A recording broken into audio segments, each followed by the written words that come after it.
This is Oakley's go home video. Oakley came to us and for the first 3 or 4 days was unbelievably nervous. Took us, 20 minutes to get a collar on. Wouldn't want to come up to us, wouldn't want to get any sort of affection or interact with us really at all. Oakley has made a really cool, has made a ton of progress. Her attitude in life has changed completely. She is a super happy-go-lucky dog. She's really goofy, really cute, a lot of fun. She came to us with reactivity on the leash, whining in the crate, barking at people, barking at other dogs. Came to us with a lot of really kind of nervousness and reactive issues. Oakley has made unbelievable strides, and we are out here at the park today. She was here last week and we did a little bit of food work with her just to kind of help her be a little bit less nervous about it. And so we're here today to do some formal obedience healing around the park and get her go home video. She's gonna go home in just a couple days now, and we're super excited about her. Okay, Oakley, come! Yes, girly! Good job, Mamas. Good job, Mamas. Yeah. You ready? Okay. Yep.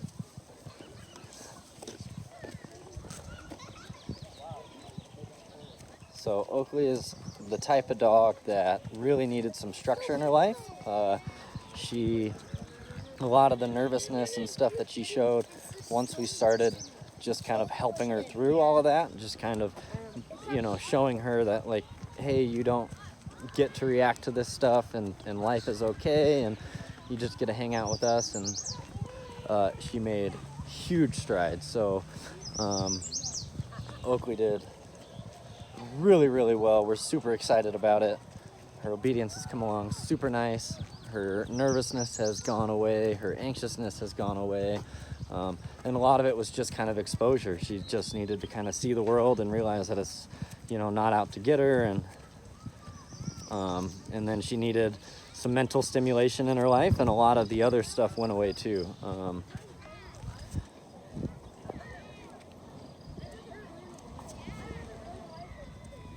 Good girl, Mama. Yep.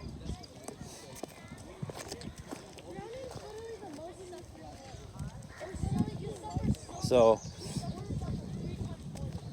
Oakley is the type of dog that will still notice some things. She's definitely going to be a little bit distracted in certain places. There's some people walking right behind us that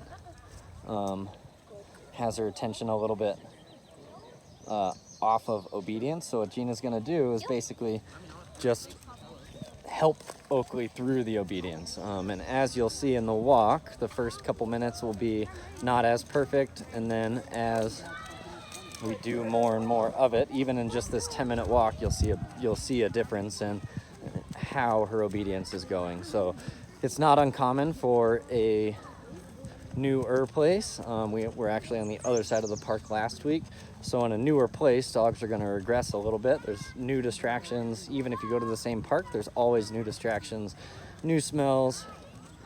And so since dogs don't generalize well, there's always going to be a little bit of regression. And you'll see through the walk, it'll get better and better. It's really standard. It's really typical for what we see, and it's not surprising at all. So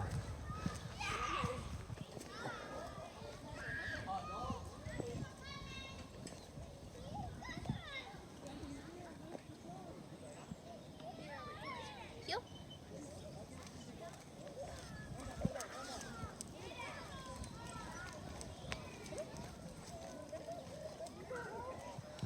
So with Oakley, since she still notices the world a little bit, it will be already sits are getting faster.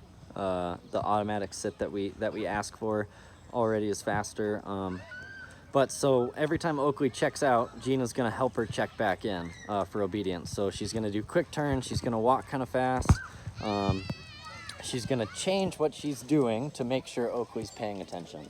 So every distraction we see, we almost always do something to help the dog ignore it. We don't let dogs fixate on distractions.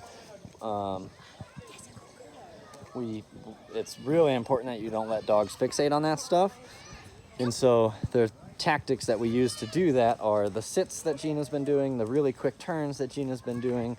All of those things really help the dogs continue to interact with us and pay less attention to the stuff that's going on around them.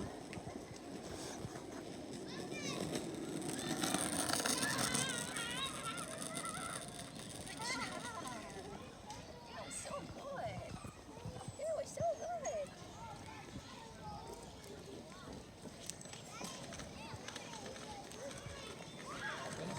So you can see Oakley already in just a few short minutes is going to settle into her obedience, pay more and more attention to Gina because Gina's asking her to pay more and more attention to her. The sits are getting way faster. She's paying a ton more attention to everything, or to everything that Gina's doing and less to the different distractions. So it's super important that you keep the obedience super engaging so that dogs don't have the opportunity to check out and really fixate on the different things.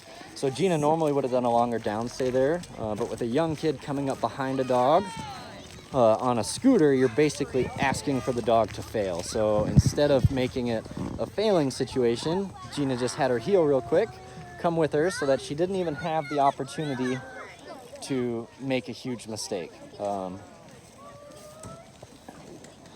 We don't give her the opportunity to react. So it's really important that when you're taking your dog out in public and doing different distraction work and obedience work, that you're really paying attention to what's going on around you so that you can help your dog be successful.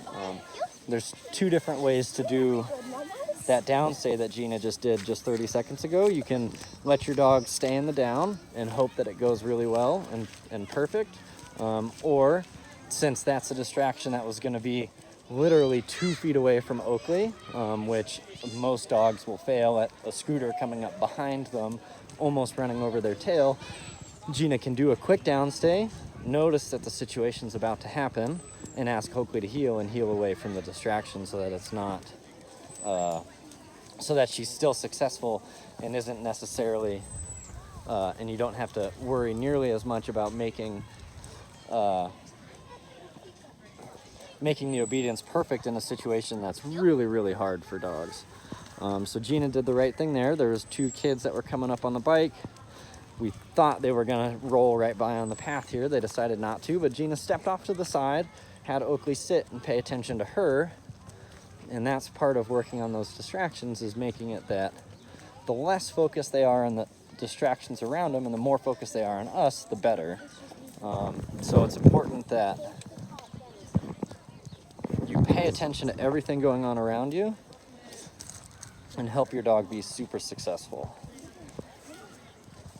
So 3 short weeks ago, I have a feeling Oakley would have been terrified trying to run away from a lot of these different distractions. Definitely would probably be barking, definitely wouldn't be heeling, definitely wouldn't be doing good obedience. And so by working through some of these things and having that mental stimulation and having that focus on that focus with Gina, with food, and just the general obedience work that we've done, helps Oakley get through situations that 3 weeks ago she never could have handled. Hi, dog.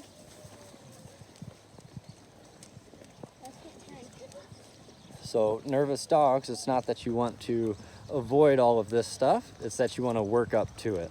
So if we would have taken Oakley to the park 3 weeks ago, it would have been a disaster. We want to set her up for success, so we want to slowly introduce her to different distractions and different difficulties to distractions.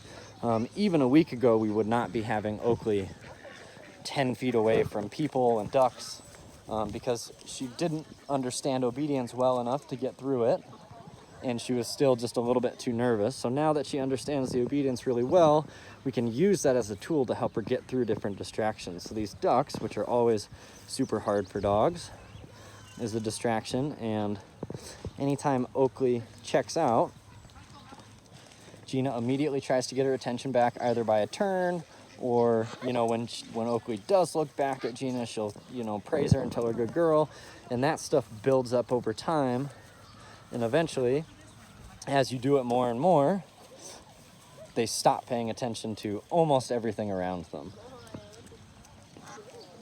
So just because Oakley's a little distracted doesn't mean we just walk away from this distraction. It's not so bad that Oakley's not doing the obedience. She's doing the obedience about, you know, 85% perfect instead of 100% perfect around this distraction. That's a pretty good percentage. So the more we work on it, the better and the higher that percentage is going to get. So if we just would have seen that Oakley was distracted and we just walked away, she wouldn't have learned anything. But now we're taking the time to work Oakley around a distraction, and it gets better and better with kind of every pass. If your dog is, you know, only doing it about 50% correct or even less, then you're probably a little bit too close to the distraction. So you work your way a little bit farther away, and you can build up to that and get closer and closer. If your dog's failing all the time, you're definitely too close. If your dog is doing absolutely perfect every single time, you're probably not close enough to the distraction for it to be a learning experience. These walks that we do, we want them to be learning experiences. We don't want them to be boring. We don't want it to be the same thing over and over again. We always want to challenge the dogs. We want to make them use their brains. We want them to learn and get better. So by putting yourself closer to distractions and new places and new walks and new challenging things, that's how you get a dog that becomes, that has better and better obedience over time.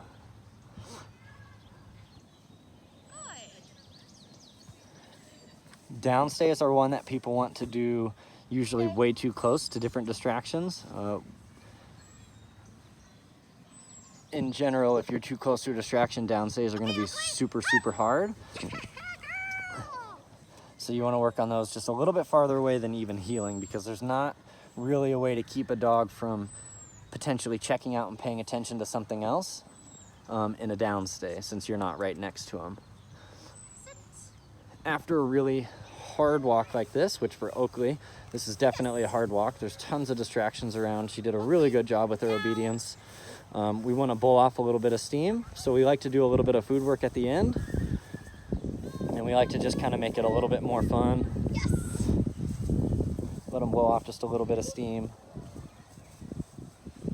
And Oakley's a goofball, so it's always fun. It's always fun to watch her bound around. Down.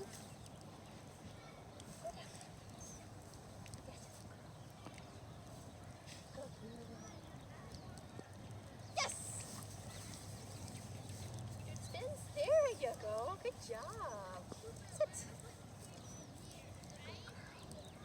Yes, that's my best girl. All right, Oakley. We'll miss you, big moms. Bye, Mama. Bye-bye. Bye-bye. Goofy girls.